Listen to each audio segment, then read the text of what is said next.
College football likes to pretend it runs on rankings and resumes, but anyone who's watched this sport long enough knows it behaves more like politics. Not necessarily scandalous politics, but machine politics. Influence that doesn't need press conferences. Power that doesn't need fingerprints. That's where this theory lives, not as an accusation, but as an uncomfortable question about recent playoff outcomes. And a quick note, this idea came from a friend, don't take it too seriously. It's just a theory, but go ahead and put your tinfoil hats on, let's have some fun. Dan Radakovich is not some background figure in the world of college football. He's been very visible, especially now as the athletic director at a private school like Miami, where money moves differently. He's a former college football playoff selection committee member, which means he has lived inside the room where arguments are shaped and where influence plays a role.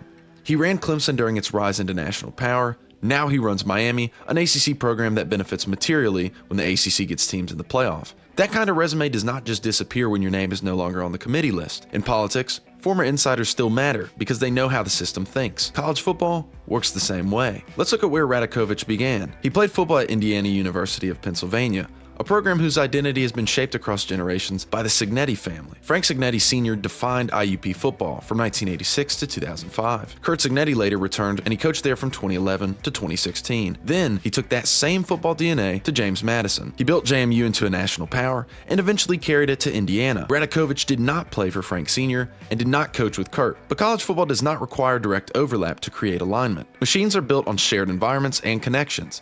People who come up around the same institutions tend to understand the sport in similar ways. Miami and Notre Dame have drawn a lot of attention this season, especially after Miami beat Notre Dame head-to-head and then qualified into the college football playoff ahead of them. When an ACC team gets positioned above Notre Dame, that decision does more than resolve a football argument. It strengthens conferences, reinforces alignment, and quietly applies pressure to the last true independent heavyweight in the sport of college football. Notre Dame's independence complicates television deals, postseason structure, and the streamlined future college football is clearly moving toward. Every time conference logic wins, the system becomes easier to manage for the people who run it. And so my tinfoil hat theory tells me Radakovich has parallels to a political machine. This version is tied to powerful decisions made in the college football world. Few people have the pull and influence that Radakovich has. He's aware of the ins and outs of the selection process, and while he's no longer on the committee, lasting connections certainly go a long way. The machine runs because those involved understand the incentives that follow, hence this year's selection committee decisions. The comparison I keep coming back to is the Kennedys and the Chicago political machine in 1960. Not proven corruption that got JFK elected, nor a smoking gun, but rather a system where certain individuals benefit the most. Now, I'd say the likelihood that the Kennedys had help is way higher than our discussion today. So is Dan Radakovich literally pulling the strings behind the scenes?